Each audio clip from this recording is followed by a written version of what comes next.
Hello, gamers. Welcome back to another episode of the Cuddlepunk podcast. I am the provider, Veronica Vext. With me today, you all know him. He's been on probably the most out of anybody, other than a couple of people. I think it's like you, Cat and the Hurricane, and Mike from Summer Brews that have all been on the most. Their new EP, Truth and Reconciliation, comes out. Dean Matza is here. Dean, how you doing, bud? I'm good.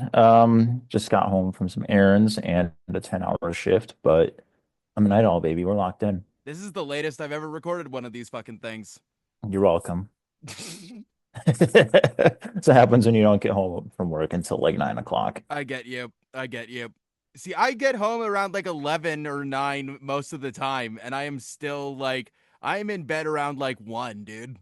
Oh God, I did 1 o'clock is like my 9 p.m. If I'm asleep by 1 o'clock, that's like generationally early. But like 3, 4 in the morning is pretty standard for me. If I'm in bed by like 2, dude, we're good. Hell fucking yeah. It makes sense that you guys are used to late nights because you guys played the Free Blend Equation show at the beginning of the summer on June 1st. You guys, that show itself, I don't think started till like 9 or 10. It was a late one. I believe it was 9 o'clock. I think you're right. Um, yeah, thinking about the just from what I remember, yeah, it was 9 o'clock. It was a late one.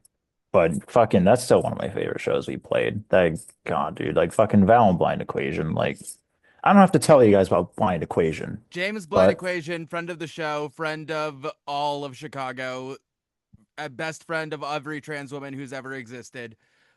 James is like, I had been waiting for y'all to do something with James for some same. time now. It only felt right for you guys to be linking up at some point. Yeah, I mean, when we were kind of still in like the early stages, like last summer, where we were still getting like the demos cooked up. I mean, I know you're part of the handful of people who heard the fucking original Guitar Pros. And I think Maud sent them to James as well. So like James was pretty in the know as well. I mean, James is like the fucking Chicago music homie. Like everybody knows and loves him to some degree somehow. Like he's eternal. He's everywhere. But Vow is also extremely sick. Again, that there's a reason why I was so hype on that show. Vow, good metalcore. You were okay. Get into it then, because you said the word first. You said the dirty word first. So like, you had some shit to say I about said the metalcore. dirt, the Now the M word, it's the not a M Dean. It's not word. a Dean episode of the Oh Cuddlepunk God. podcast if he's not fucking bitching about metalcore. Yeah. All right, so here's the thing. So you're gonna shed me of my God's favorite elitist title in the next couple minutes. Because if you remember a couple months ago, Jane Doegate. I do. I Okay. do remember Yeah. Jane Dogate, in fact. Yeah. Which, FYI, anyone who doesn't like Jane Doe, you should apologize for it. Let's get that out of the way. If you don't like Jane Doe, you should You apologize need to for it. apologize to both of us as hardcore fans and me as a masshole specifically. Exactly. Yeah, no, I mean, so that was kind of when things really jumped the shark, I think, as far as, obviously Twitter, our favorite place where everyone likes to speak reasonably and rationally. So my take has been the same, as consistent this whole time. When I think metalcore, I think Poison the Well. I think Counterparts. I think fucking Converge.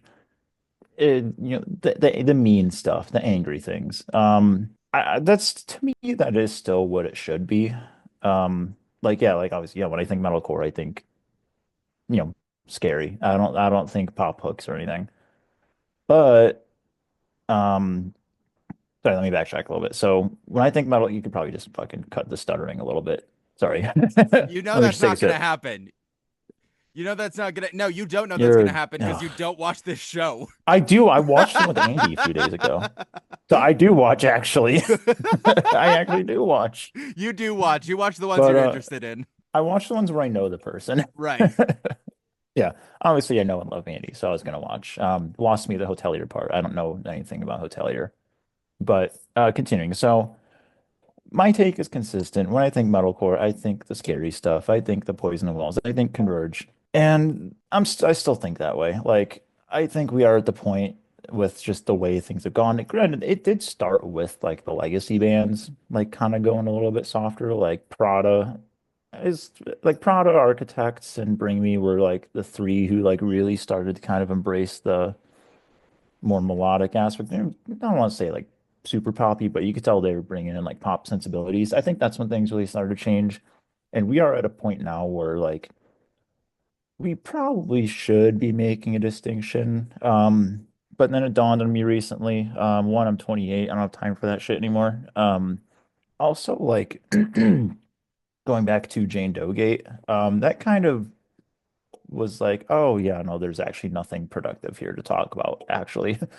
Because it's like it's that was when I realized like, yeah, no, the people who love to argue, like this is something that exists only online. Real people don't think like this. No one likes an asshole. And I also noticed that like the side that is like the gatekeeper side, even though the original sentiment, I agree with it. But it's devolved into just a circle jerk over everybody fucking playing chugged open strings in the 5/7/8 riff. So I'm like, all right, well, you know, people love to talk shit about the new stuff being really derivative, uninspired. I look at that and I'm like, well, then what's this? So it's like, okay, maybe it actually all is real metalcore. If all of it just means formulaic as hell, then yeah, I guess it's all metalcore after We're all. switching back around to, I remember in like 2019 there was a thing with YouTube rappers, like the whole like lyricist versus mumble rapper thing, where it's the fucking old heads like being so bitter about like mumble rappers and like not getting it necessarily and it Right. being dumbed down. And it feels like we're reaching that point with the metalcore, like fake metalcore people. If I'm getting what you're saying right, it feels like it's start like that vibe is like shifting back the other way at a certain point. Yeah, it's like because the revival thing is getting really fucking like it's very like once a week ever especially ever since Jane Doegate I think is when everything really jumped the shark because that's when it became clear to me that like oh no these aren't normal people, these are just assholes actually. But yeah, it's like ever since then it's like then I see whatever band we're all glazing on any given week and I listen to it and it's like one, all their band names kind of sound the same. And then two, it's like, okay, cool. This just sounds like dumbed down prayer for cleansing. And it's like, I love prayer for cleansing, but if I want to listen to prayer for cleansing, I'll just go listen to prayer for cleansing.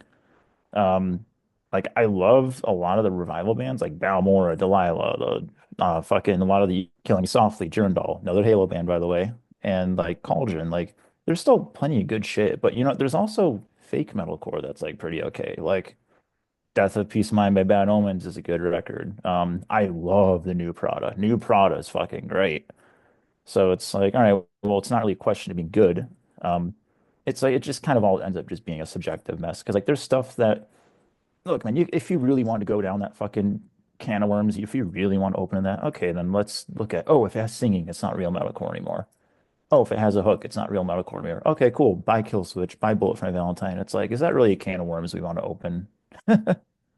It's fucking it's ridiculous. Like everything is going to get commodified at the end of the day. Every scene is going to every scene is going to like burn its way out, or like new like response is going to burn its way out eventually and get Exactly, commodity. yeah. It's the same thing that it's like the ska punk bands in the 90s. It's the fucking like it's the boot stomp clap bands in the early 2010s. Like Yeah. everything has its cycle, and we are reaching a point now where it's not where like the revival stuff, where the like true metalcore is it's falling to the wayside at this point.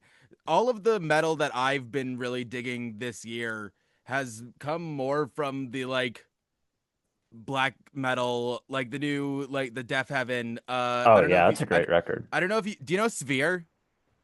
I don't know. They are uh they're it's spelled SAOR. They make like the best way I can describe it is like European rainforest black metal.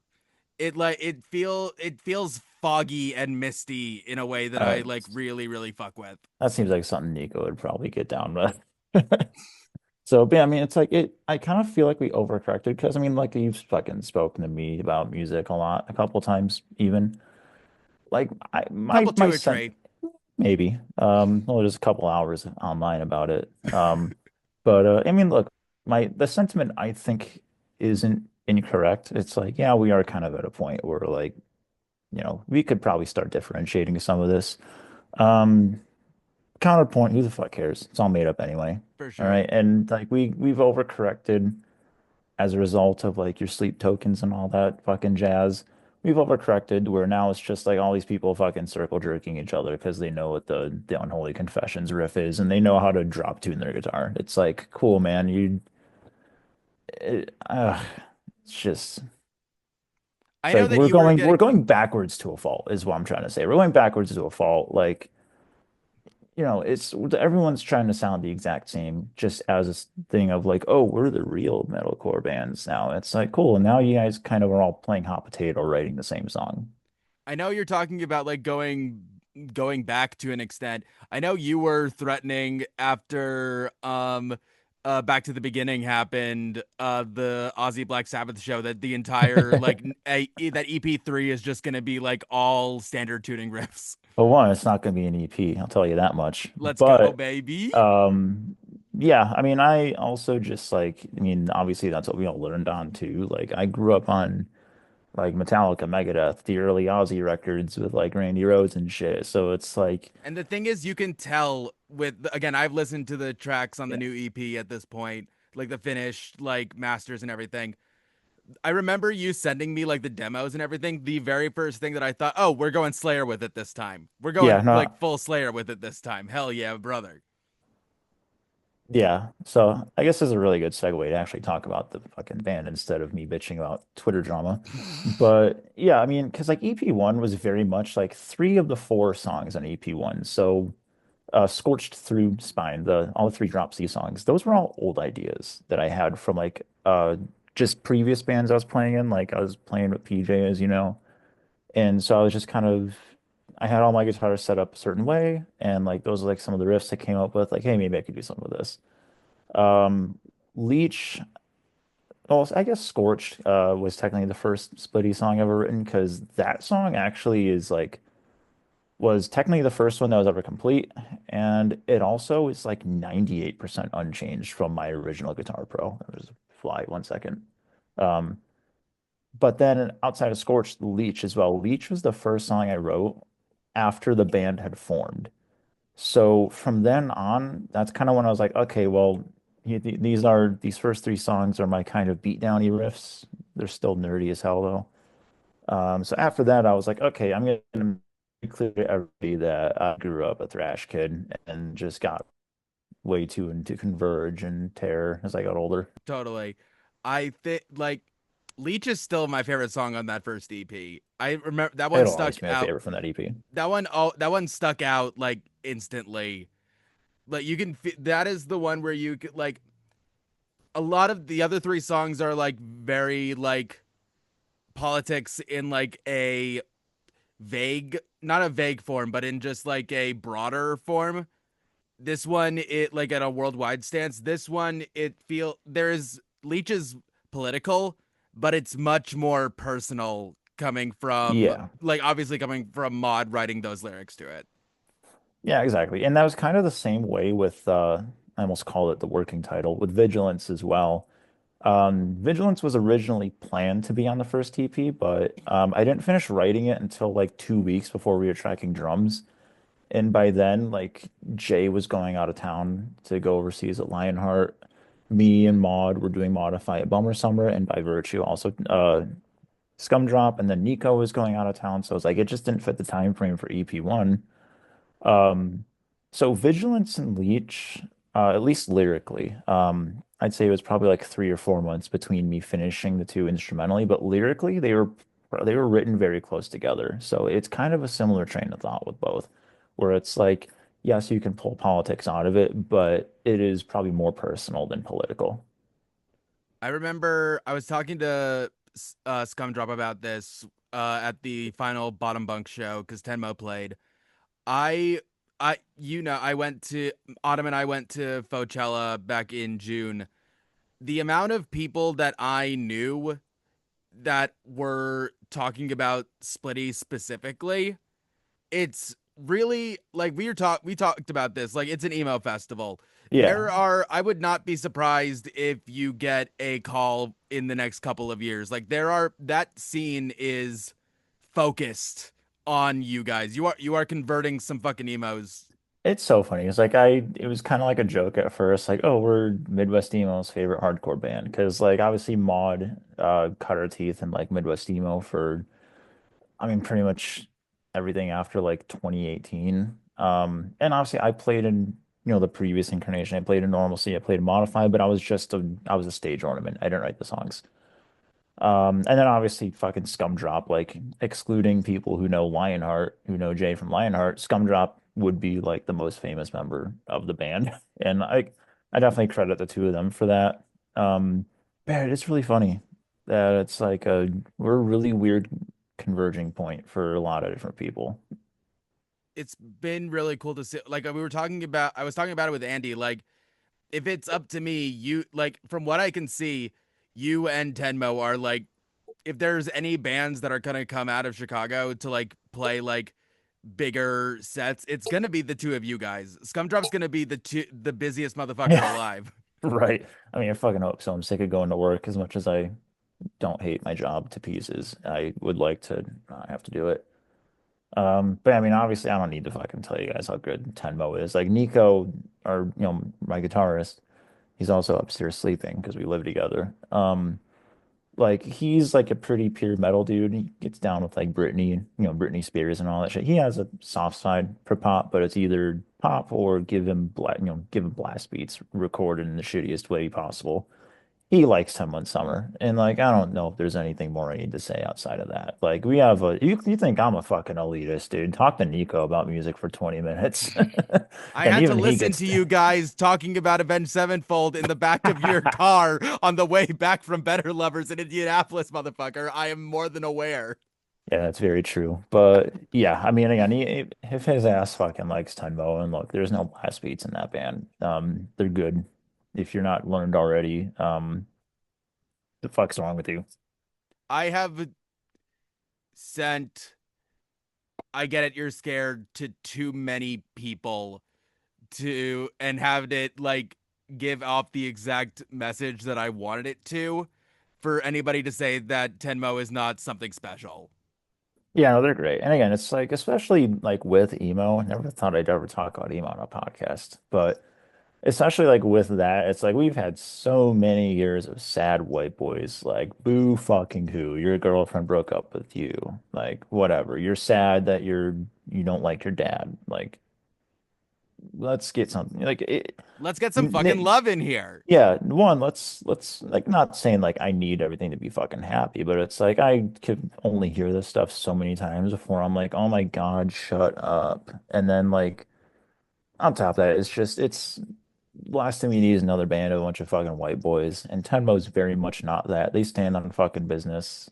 And most importantly, they're just fucking amazing. They're great as musicians and as people. Like they're some of my favorite people I've gotten to meet over like the last little while of kind of re-entering the scene because I've kind of been in and out sporadically.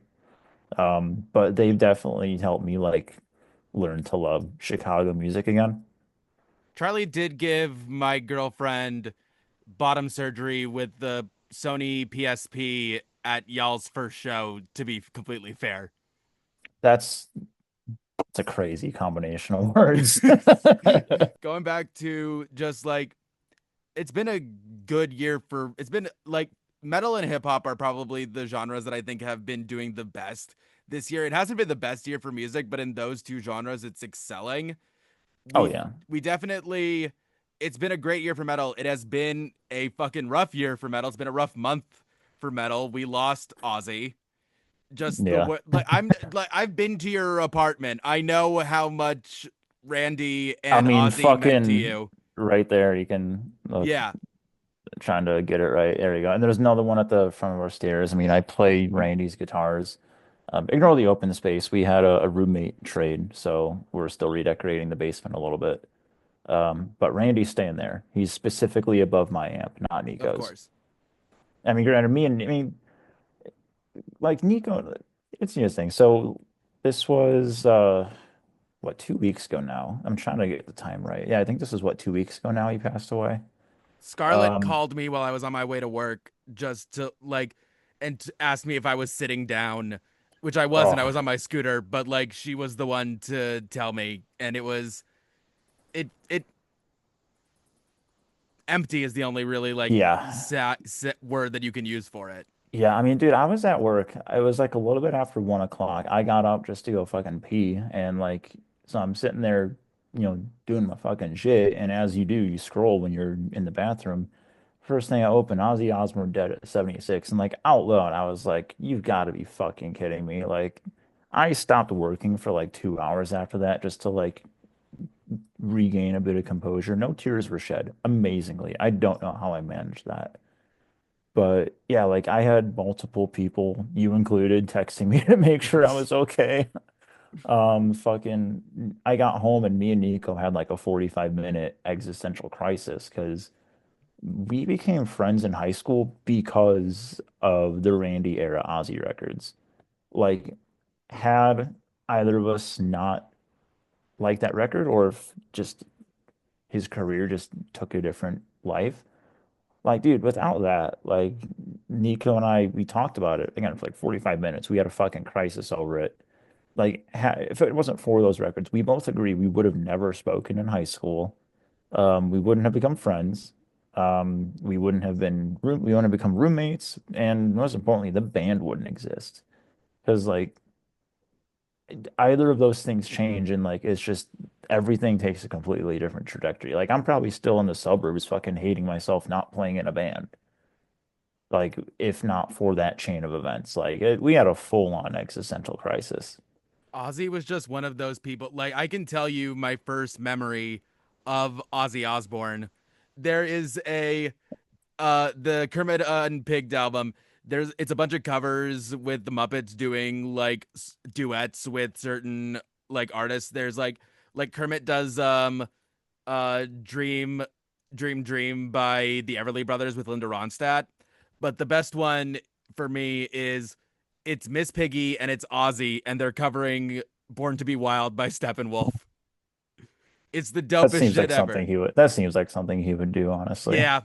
There is never it's not even that there's nobody like him, it's that there wouldn't be anybody without him. He Yeah, and is the fucking blueprint. yeah, also, fact still remains that there is going to be nobody like him. Like, Of somebody like course. him should have been dead fucking 40 years ago Yes, for start absolutely. for starters, should have been dead 40 years ago.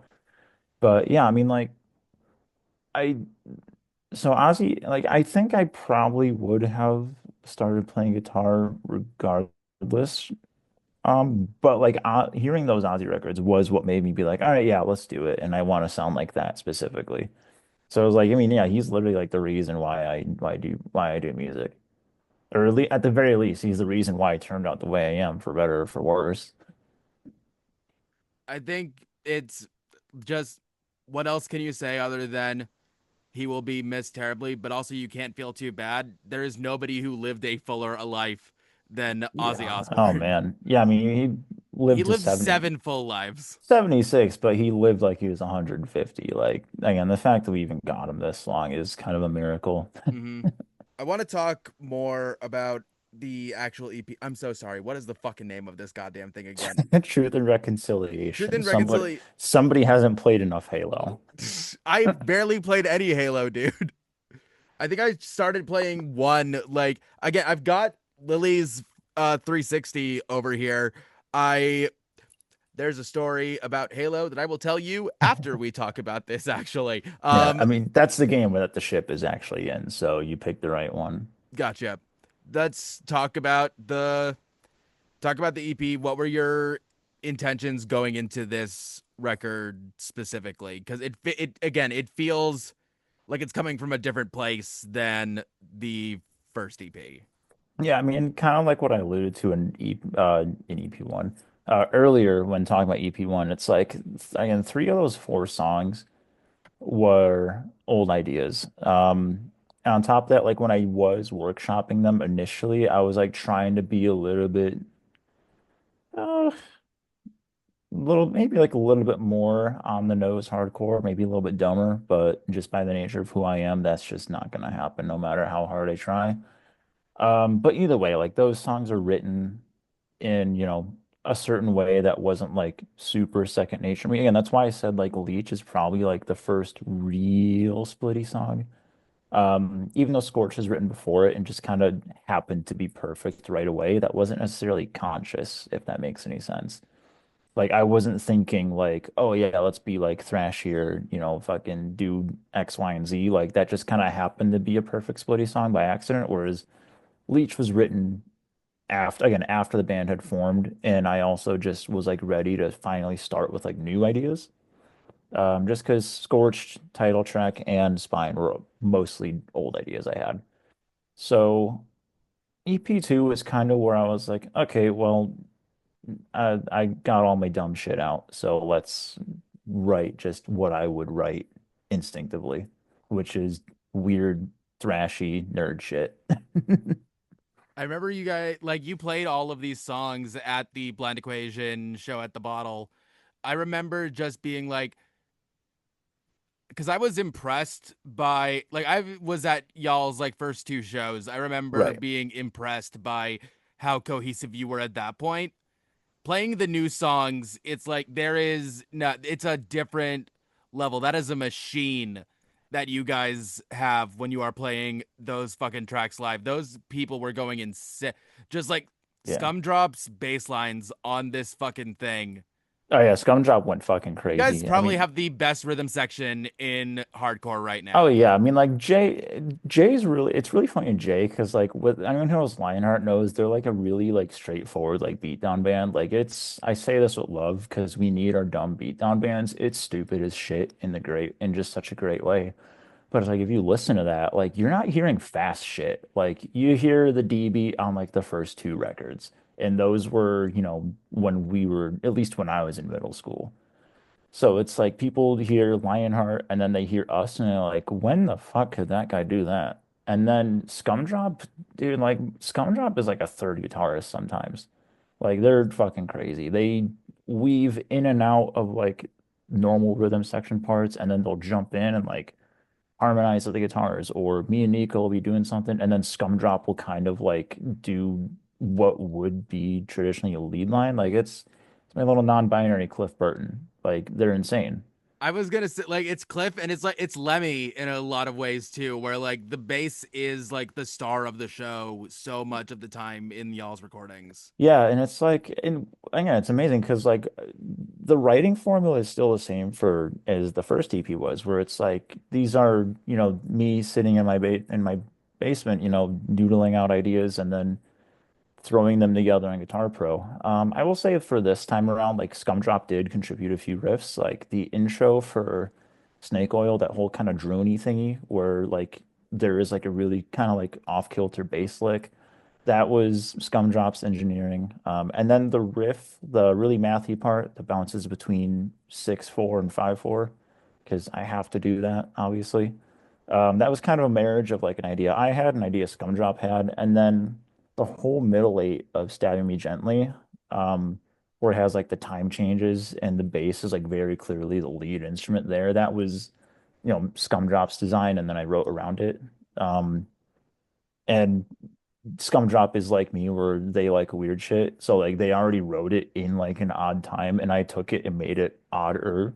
So it's like Scumdrop gets the weird stuff that I'm trying to go for, and I got full confidence in them from one what I saw in Tenmo and what they did on EP1, where I basically just say like, dude, do whatever the fuck you want. Honestly, like I know it's gonna be sick.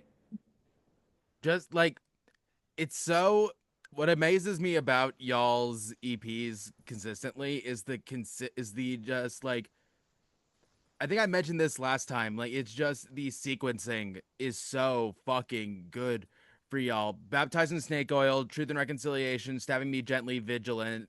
It goes. They all flow into each other so fucking perfectly.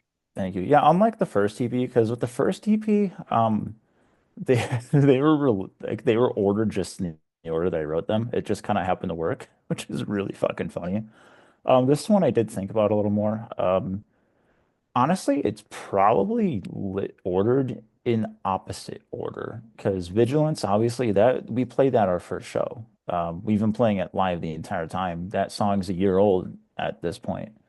Um, and then Stab Me Gently came second. Stab Me Gently was a fucking bitch to write. That took me like 2 months to write. I mean, if you listen to it and you feel out the tempos and the time changes, you're gonna be like, yeah, no wonder this thing. Of It's a course. fucking. It's there's like 8 tempo changes and like 4 or 5 time changes. I'd have to go back and look, but it's ridiculous. And then Snake Oil and this title track, um, those came together in like, gosh, maybe 2 or 3 weeks. I wrote them like just a couple. Like when I finished one, I like got started and almost finished the next. Like those came together in like 3 weeks. I don't remember which one came first. I'd have to check my Guitar Pro dates. But yeah, but those two came because like after I had the first two, I was like, okay, cool. There's the rest of the ideas I had because fucking SMG held me up for so fucking long. But yeah, again, like those just kind of happened to come together. They were kind of the same train of thought in a way, so it just made more sense to put them together. And then SMG, I thought about having be the last song on the release, but that whole middle eight has such a climax to it, then I'm like it should go song three. Also, I don't want to leave a fucking 5 minute song with a bunch of time changes as the last song Hmm. on the EP. No one's gonna listen to it.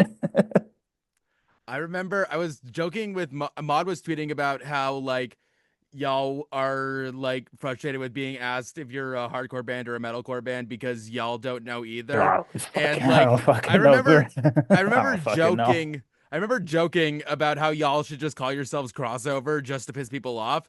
But Dude, I'm it's re-listening to the album. I'm is that re-listening to the wrong? EP. I'm re-listening to the EP. I'm like, no, this is Suicidal Tendencies. This is It's fucking fucking Power Trip. This is like all of this is fucking crossover, which it's I've been nerdy waiting for anthrax. crossover. I've been waiting for crossover to fucking come back so badly, and I'm super stoked that like whether intentionally or not, y'all are doing that on this fucking EP. Yes and no. I mean, yes, in the sense that I just grew up on thrash. Like that's why I like the Drain so much. I was like, oh, this is like caveman anthrax. Yeah, Like that's why like it's just very naturally in me to just want to write thrash riffs and have the fucking yeah, I don't know if the mic picked that up at all. I heard it. But cool. So that means everyone else heard it. Yeah, it's like that shit was like already just in me. Like b everything before then was just me trying to pretend I wasn't that, to be honest. So it's like again, subconsciously it was purposeful because that's just my influence. Again, genre wise, I don't know. I just want to be weird heavy. That's kind of my end goal, really. I mean, obviously it is melding, a lifetime of metal influence with, the hardcore shit that I discovered as I got older. And like I want to keep the energy of like hardcore, but kind of, I don't know, man, as long as you have a two-step beat and a mosh part, you can kind of do whatever you want, really. And someone's gonna tack core on the end of it. It's what I love the most about this band is there's kind of like a there's an MCR-ness to it in that all five of you guys have your own distinct personalities. You're all bringing something else to the band. You all have like you are all putting your all into being authentically yourselves while also making it a cohesive thing for this band in the same way that like they're like Gerard and Ray and Frank and Mikey, they all have their own like independent like personalities that Oh yeah. everybody is drawn to when you see them on stage, when you hear them on the record. There is something like this is probably the most like powerful band in terms of just pure charisma I've probably seen in my entire time doing Oh, it.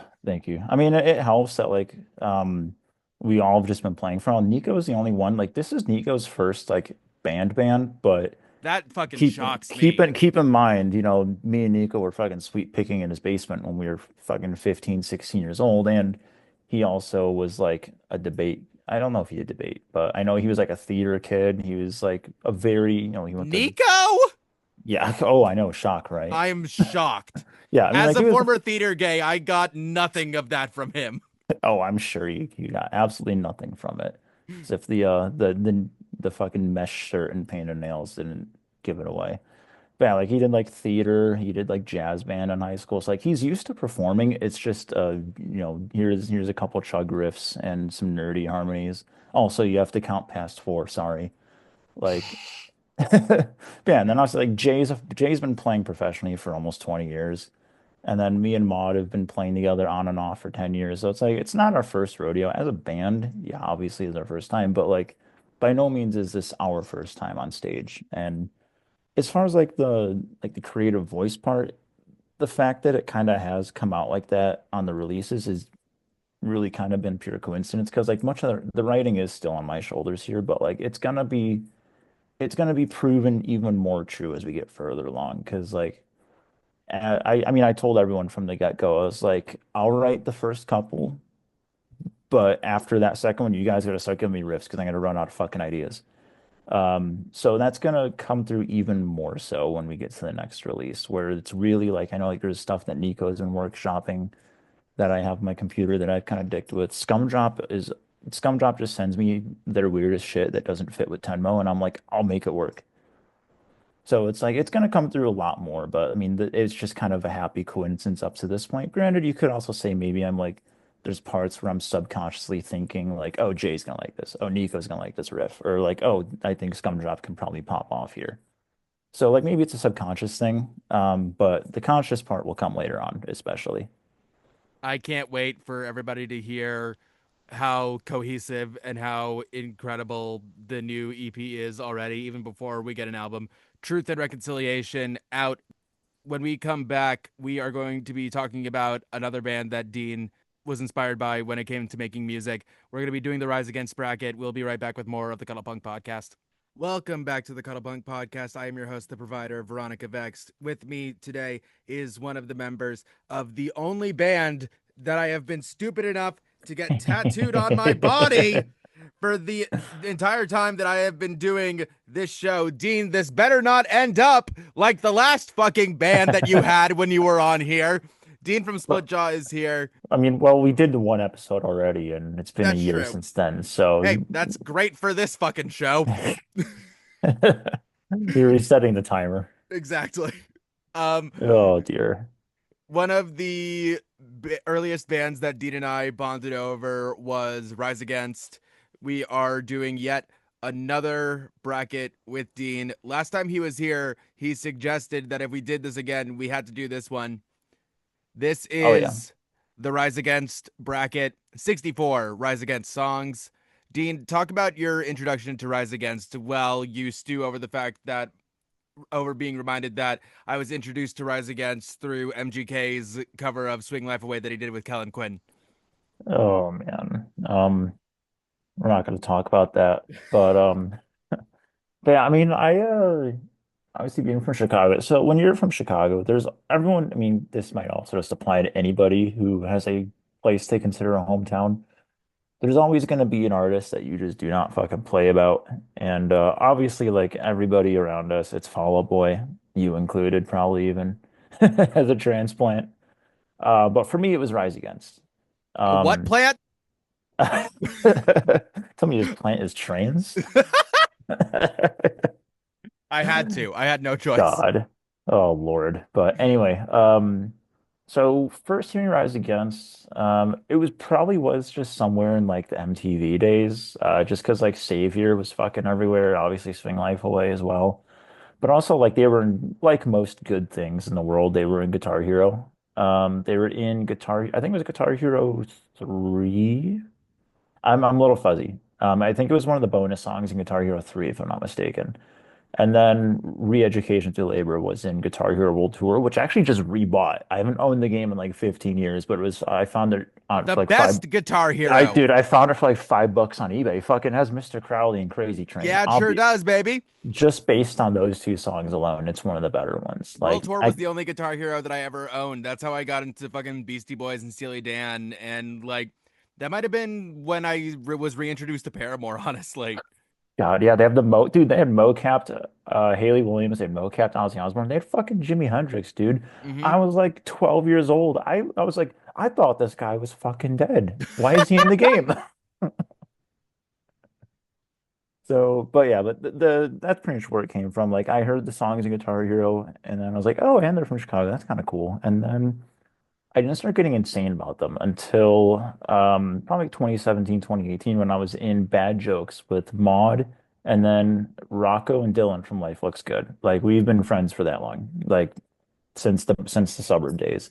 And Dylan is the probably the only person you might speak to who's more obsessed with Rise Against than I am. Dylan, nobody goes harder for Rise Against than I Dylan. remember when we first started talking, Maud was telling me about how she was being forced to listen to like the entire Rise Against discography on tour with you motherfuckers. Yeah, I mean, we never toured, but like, it That might have was been with Cleveland. That might have been with uh, Cleveland Ave.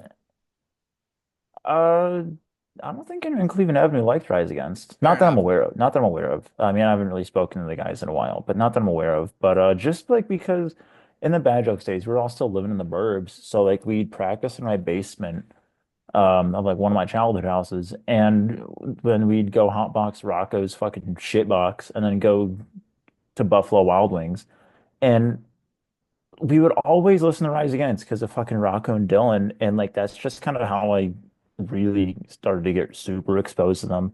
And honestly, every single time I've seen Rise Against, it has been with one of or both of Rocco and Dylan. That's like one of the friend group bands that like when they're playing in Chicago, like I know at least I'm gonna see a couple people there.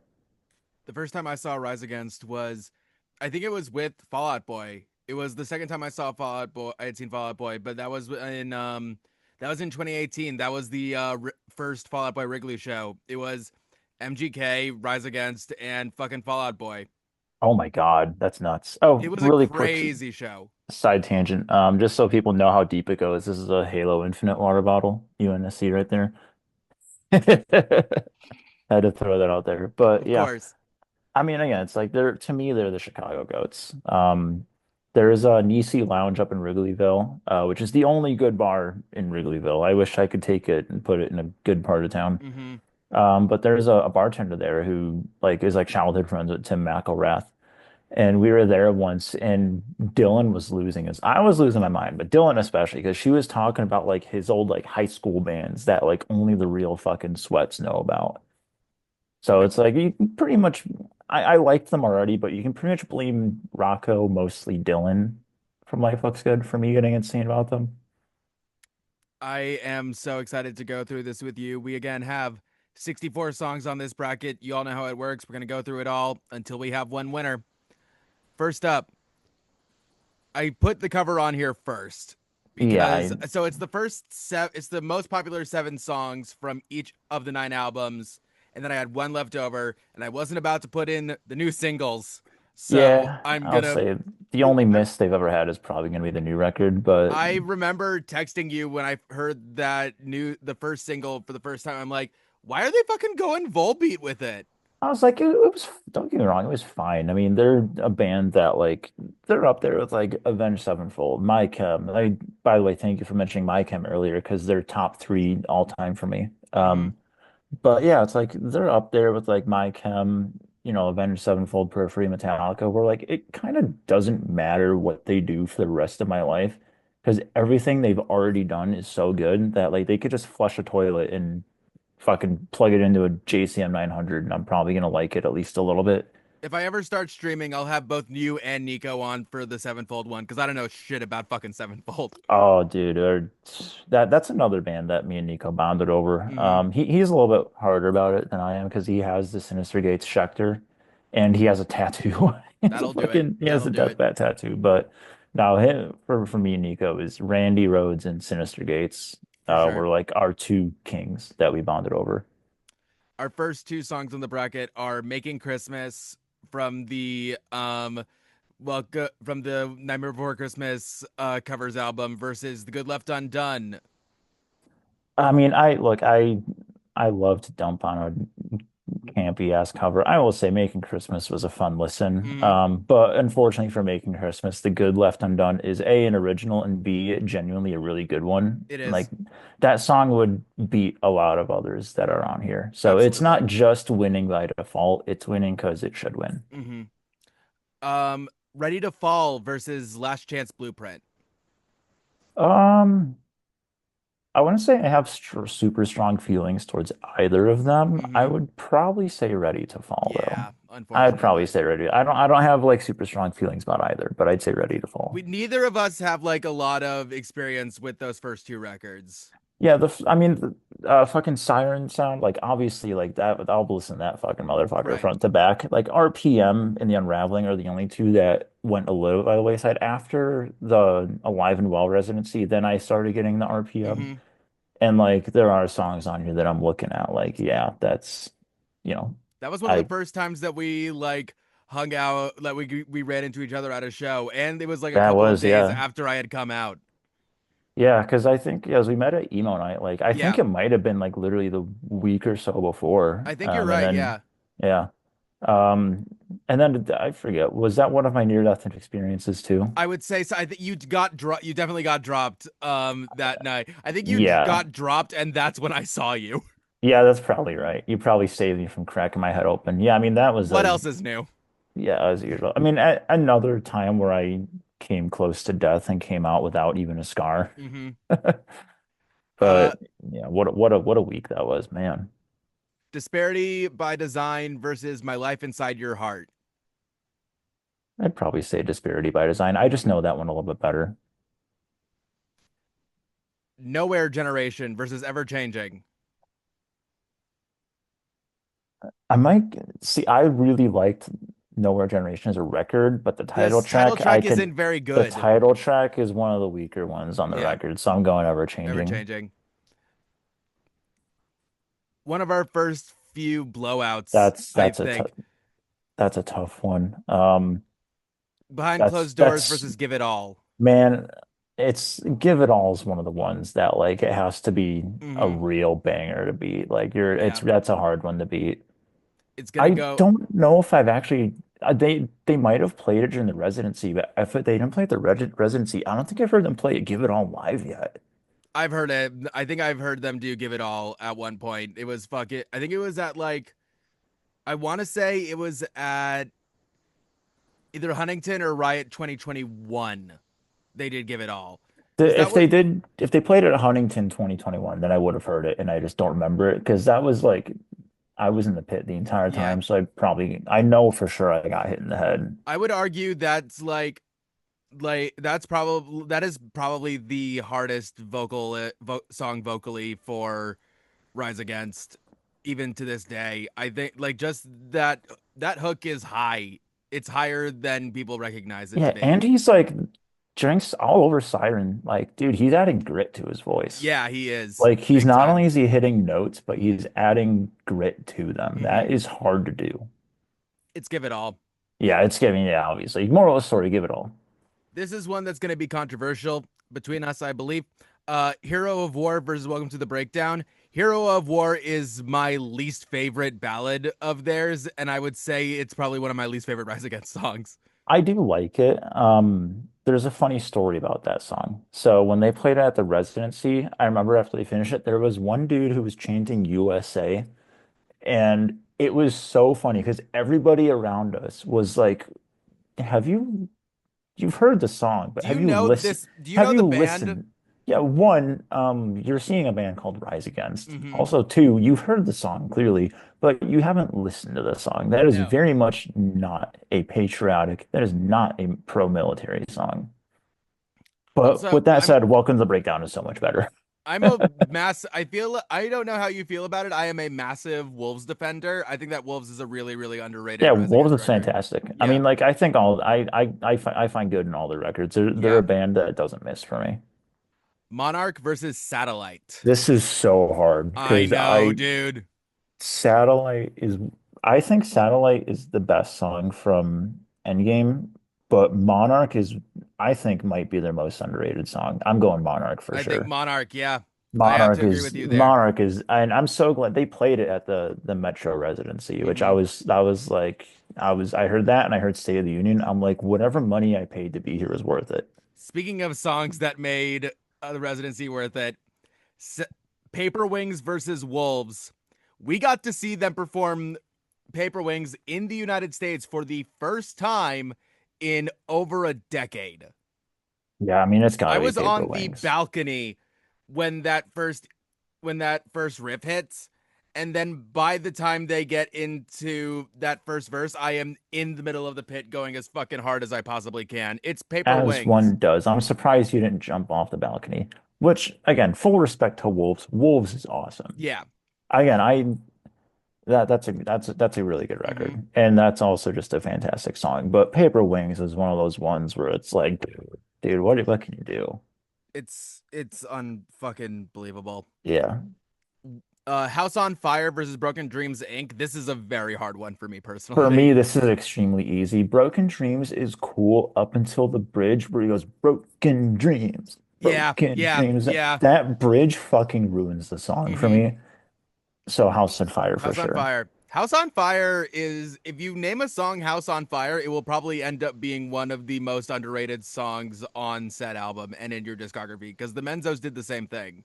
That's true, yeah. Yeah. Actually, that's I saw them play House on Fire. They might have both. I don't know if they both played House on Fire at Huntington, but I know for sure Rise Against played House on For Fire sure. that night. I'd have to look up the set list. Hmm. Um, this I'm This is the easiest one for me. Yeah.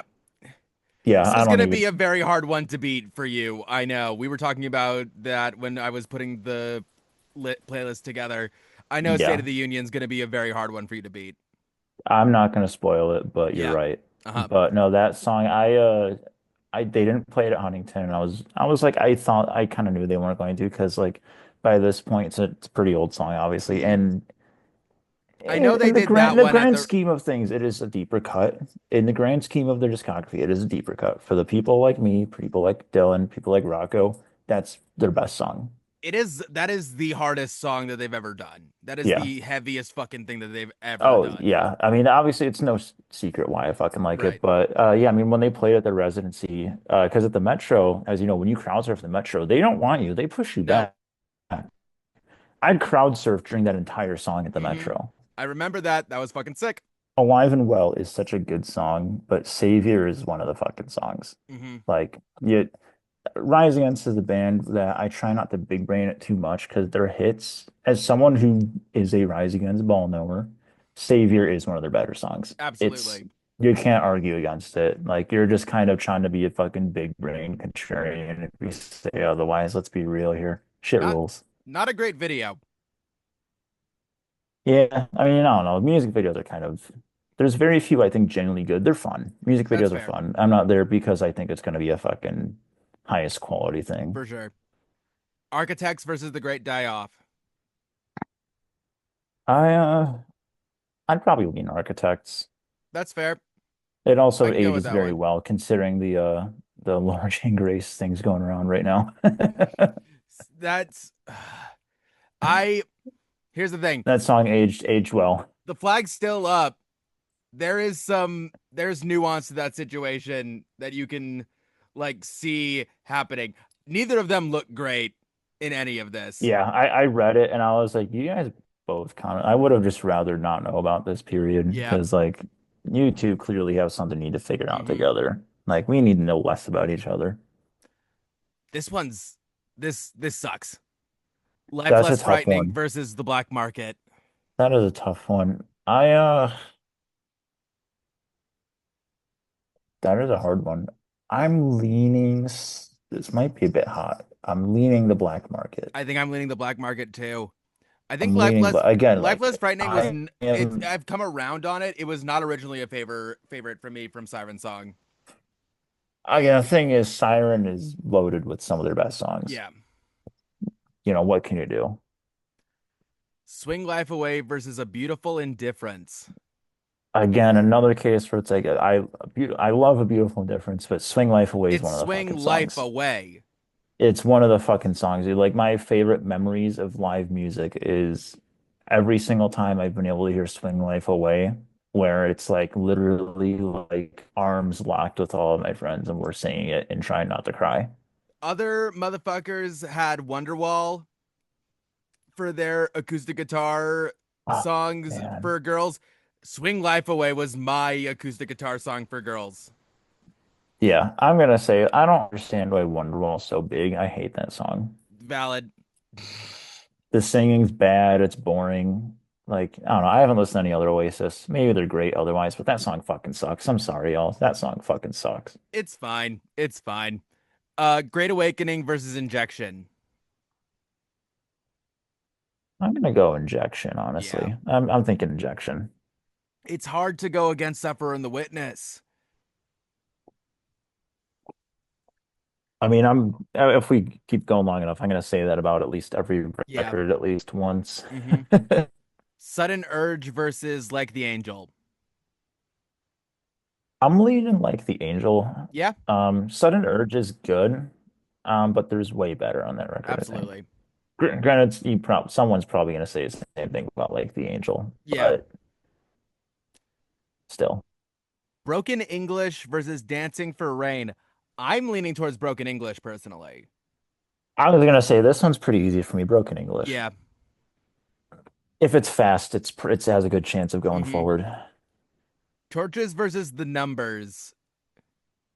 The Numbers is a top five Rise Against It song. is. It is. That, That should have been the first that's an single. it's an incredible song. Mm-hmm. It has everything I like about music in there. It's so good. Long Forgotten Sons versus the Eco Terrorist in Me. This That's is this this is a is a hard one, rough I'm not one. gonna lie to This is you. a rough one. I'm leaning towards Eco Terrorist in Me. Honestly, this is a coin flip for me, so we'll go with that. I'm gonna Cool. let you take the lead on that one. I This is that's too close for me. Black Market was like the hold on.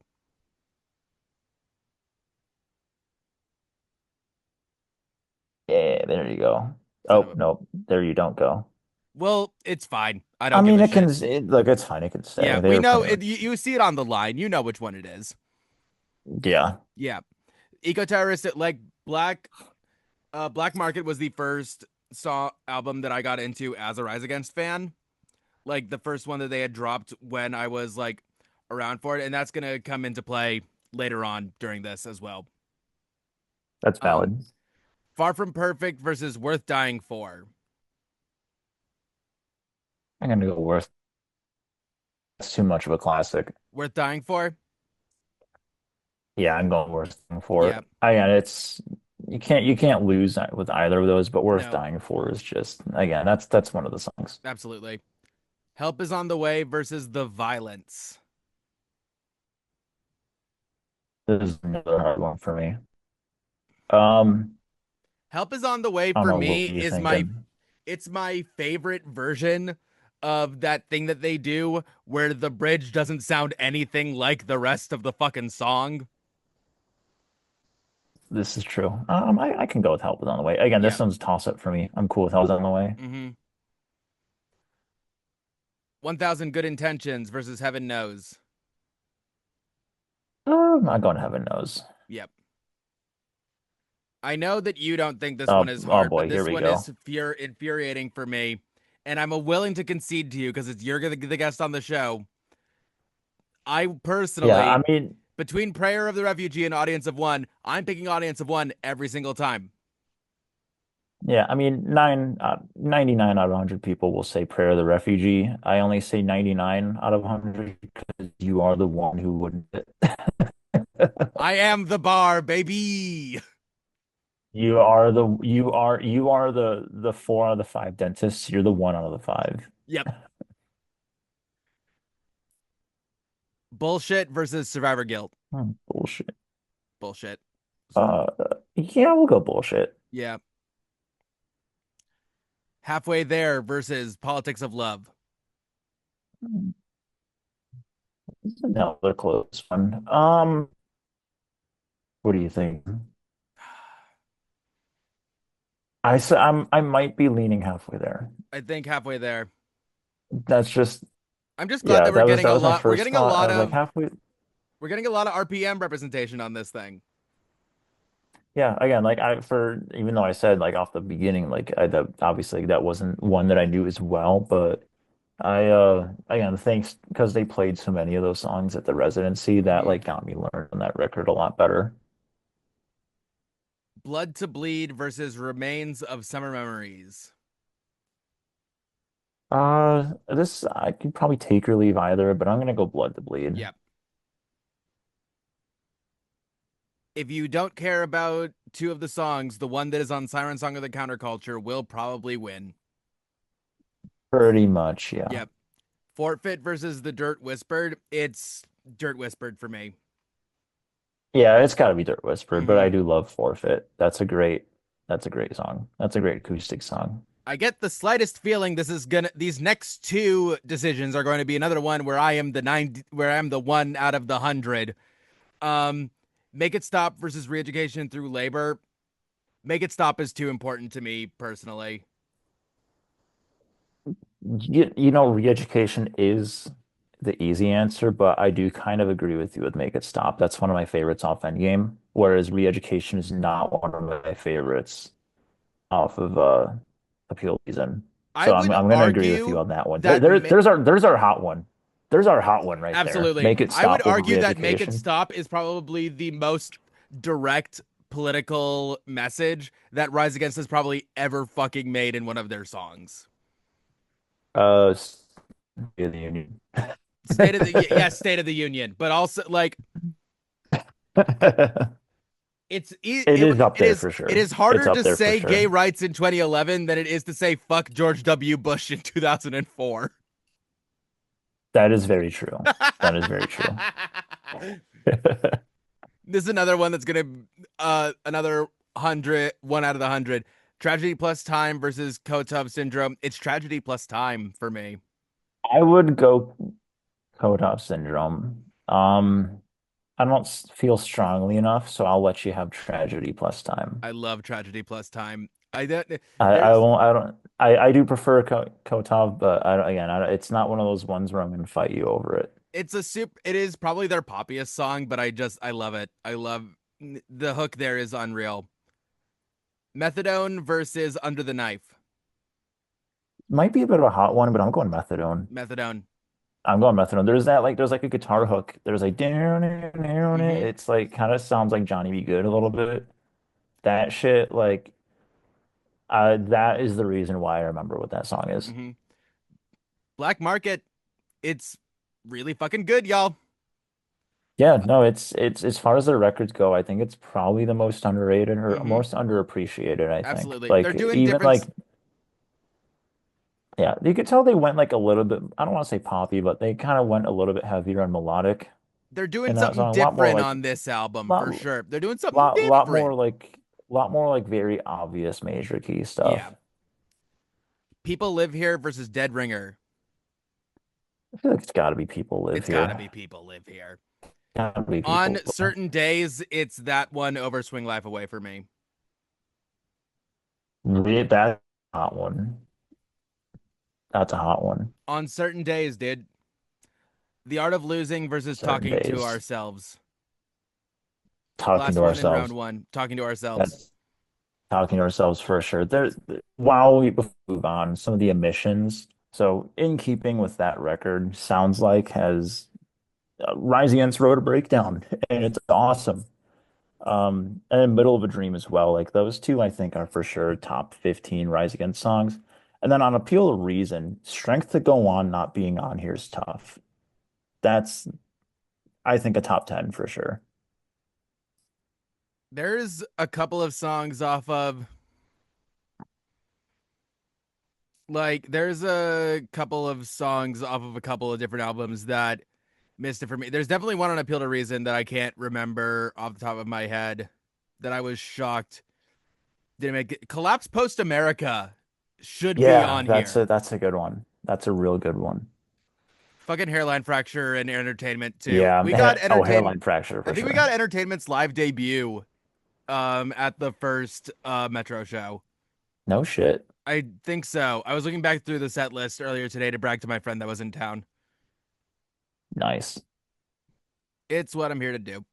Um, Alrighty. All right. I officially round two time. Indeed. Good Left Undone versus Ready to Fall. I'm gonna go good left Good Left undone for Undone. this one. Yeah. Disparity by Design versus Ever Changing. I'm gonna say disparity by design. Yep. Give It All versus Welcome to the Breakdown. Gotta be give it Yep. all. Gotta be give it all. This is where I it's think I gonna have a get. cat who wants to come up on my lap. Teeny, come on. Come on. There we go. Oh yeah. I'm Oh, gonna show off I my got little guy kitty right here. time. This is Teeny. This is Teeny. This is Taylor's cat. That's Another a little emotionally baby. unstable tabby cat. That's a little Yeah, baby right there. Teeny's a big girl. She's looks like Teeny, but she looks like Tino, but has a bit more of a cookie dough kind of thing on her Amazing. back. But no, Amazing. she's a big sweetie. There's She's a two big gray sweetie. She's tabbies gonna in the hang here for a apartment minute. now. This is the best. Yeah, and they're like basically the same fucking cat. It's Amazing. remarkable. They're best friends though. I love it. All right, we're just gonna have to keep it going like this. Don't chew on my terror flag. Just gonna move that over here. Just gonna move that over Ooh, here. no, no, What? no, no, no, no, no, no, no, no. Really? Rewind. Really? No, no, no, no, no. No, no, no, Monarch. No, no, no, Monarch. Hot might be a hot take, but I'm going I'll Monarch. let you do it, but you thought the Fall Out Boy fans were mad at you. Um, No, Dylan won't be. I don't think Dylan would be mad at me, and that's my Fair. benchmark. If Dylan would be mad, that's my benchmark. That's fair. I House think on Dylan would Fire even versus kind of State of the agree with that. Union. House on Fire versus State of the Yeah, Union. you know what to do. Yeah, State of the You Union. know what to Yeah, do. yeah, yeah, yeah. Um, Savior versus He Architects. knows. Um, we gotta go Savior again. We're not gonna big brain it here. Nope. That's gonna suck for you. Swing Life Away versus It the Black already Market. sucks. It's got to be Swing Life Away. Yeah. Again, I noticed this side has a lot more of like the songs. This side is where, Anyone who's not watching the video one is totally missing Teeny, just completely blocking me. and that is why everybody must watch the video version of the Yeah. podcast available on YouTube for everybody to see. This I is got fucking this round two is really where but we've this is our second one of these that we've done together. Round two is truly where the boys become men. yeah. Round two is where the real hard ones start Yeah. coming. Injection versus Like the Angel. I'm gonna go Injection. Yep. Suffer and the Witness. Can you hear her purring? She's very loud. Sweet baby. You wanna talk, Teeny? Can you hear that? It's not coming through, but I can feel it in my bones. Ah, yeah. No, she's having a Yep. good time. Teeny. Broken English versus the Okay. numbers. Yeah, it's the numbers. It's the numbers. Eco It's the terrorist and numbers, me Mason. versus eco terrorist and me versus Worth Dying For. That is a close one. Yeah, Closer than I think most. Ooh, just got hit in the face by a cattail. that'll That's happen. closer for me than I think people would think. Gosh, I lean slightly towards worth dying for. Yeah, and I it's think Eco easier. Terrorist to It's me easier is slept because on. these two we don't have to worry about them being linked anymore. That's right. I Yep. forgot about that. Help is on the way versus Heaven Knows. I'm gonna say help is Help on is the on the way. way. That one's Yeah. crazy. Prayer of the Refugee versus Bullshit. We're gonna go ahead and Yeah, we Prayer know of the what that one is. Refugee. Don't chew on the headphone cable, you goof ass. Welcome to Cats, bitch. I mean, I've been in this, and Yep. she's like, I'd be shocked if you're not picking up purrs here. She's just right in front of the I hope mic. to God that they show up in the edit. Yeah, I Halfway do there too. versus Blood to Bleed. Teeny, what do you think? You think Teeny? Teeny says blood to bleed. Yep. I heard her. She was correct. This She sucks. said it. This sucks. This one does suck, but I think I will go make it stop. Yeah. This That one, is a hard Dirt one, Whispered is but one that make I it stop. really Dirt Whispered is one that I really came to love while listening to this playlist, but it's Make It Stop. It's too important. Yeah, let's make it stop. Tragedy Tragedy plus plus time, Time versus methadone. Methadone. I'm gonna say methadone might be my That's favorite. fine. It's between methadone and Ego Terrorist are my two favorites off Yeah. Black Market, so I'm gonna go methadone here. People Live Here versus Talking to Ourselves. Oh, this one sucks. I have to go with People Live Here, man. I'll allow it. Again, this Yep. this one sucks. Yep. We'll go Peter. Do you do it before I change my mind. Yep. Yep. Yep. Yep. Yep. Yep. Yep. Yep. Yep. That Good one's Left that one Done. sucks.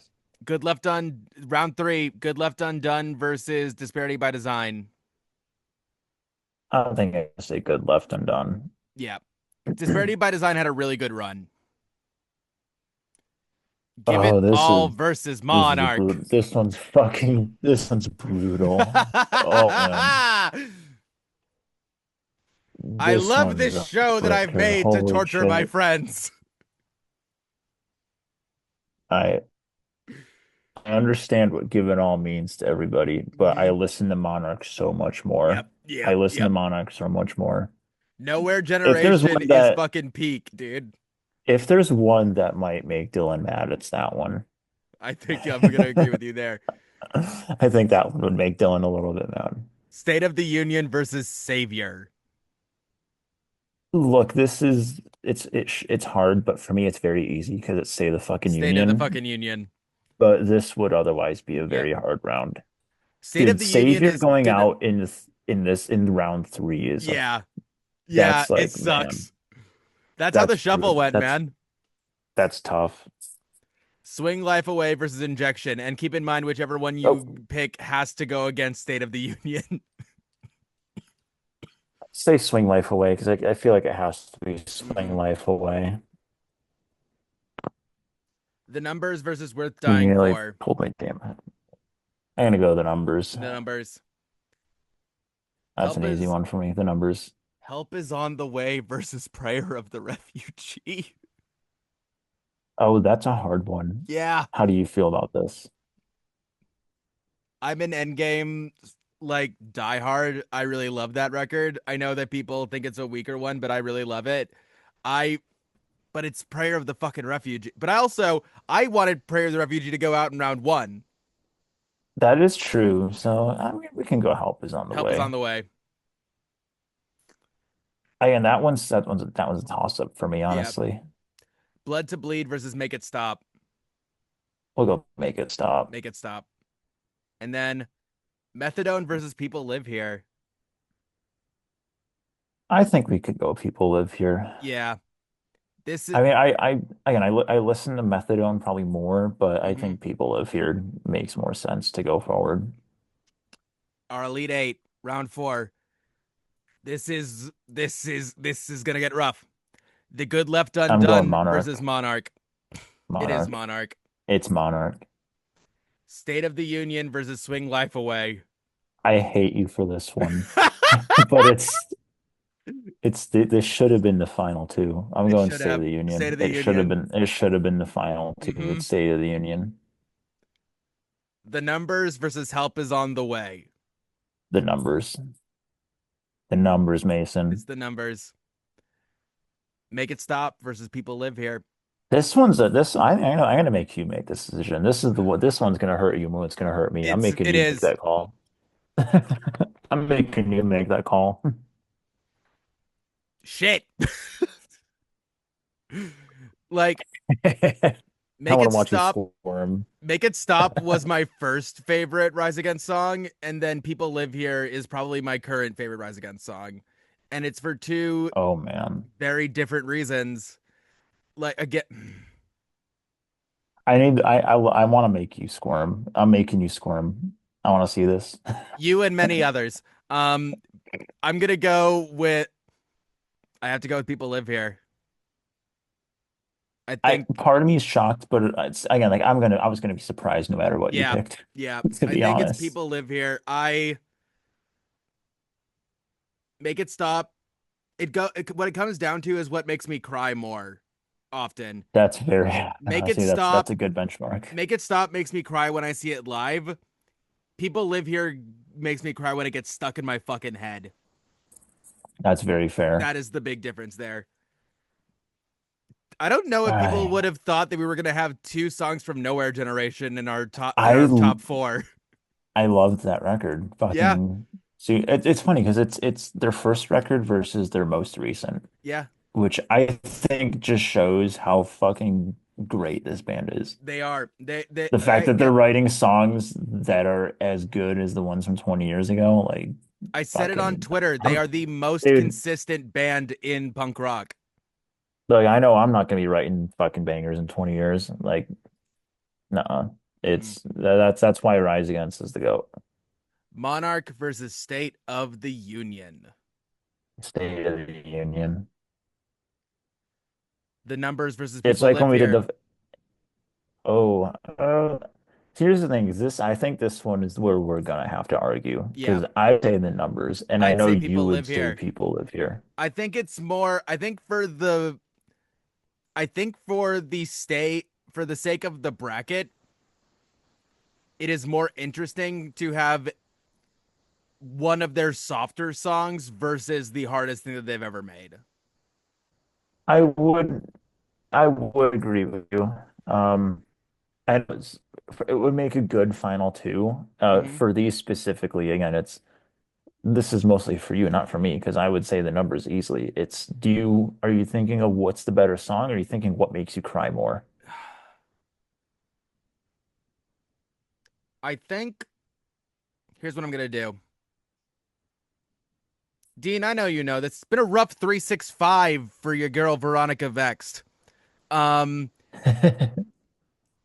and I'll let you there have have people live been here. no. There have been times where I have been more pushed towards falling into despair than ever before this year, but I am always going to choose the song that gives me hope over the song that gives me despair. There we go. Mm-hmm. Yeah, let's go, baby. I mean, either way, the final two would have been T. It would have been the Yeah. hardest song they made versus one of the softest, or an oldie versus a newie. Yeah. It's Either way, it's T. their first big album versus their last big album. Yeah. This feels good. This feels right. Again, this is why Rise Against is so fucking They're the good because goats. They're they the wrote goats. shit that rocked 20 years ago and they wrote shit that rocked 20 Mm-hmm. years later. Now, with that said, it's State of the State of the Union. Union. I don't even have to fucking think about it. State of the Union off of Siren Song of the Counterculture is the winner of the Rise Against bracket. Dean, thank you so much for coming on here again. Thank you so much for agreeing to do another fucking long one. Truth and Reconciliation by Oh SPLITJAW yeah. comes out Thursday, August 7th. Dean, thank you for coming on. Uh, where can we find you guys? I mean, the usual, all the streaming, Spotify, Apple Music, Title, that's one, right? It Title's the is. thing.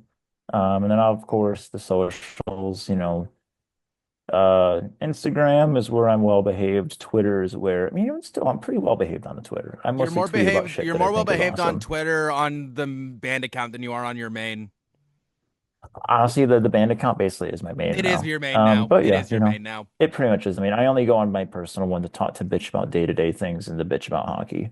But yeah, on that note, EP drops on Sidney Crosby's birthday. Happy birthday, goat. Um, that's about all I got. You could find links to listen to the new EP and in the description of this video. You can also find links to all of SplitJaw's music, all of SplitJaw's socials, and links to my socials in my link tree in the description down below, as well as the links to the music. If you like the show, please leave a like, please leave a comment telling us what your favorite Rise Against song is, anything that we missed, anything that was on the bracket. Leave us comments about how mad you are at us. If you really like the show, you can pledge the Cuddlepunk Podcast Patreon. That is patreon.com/the Cuddlepunk Podcast.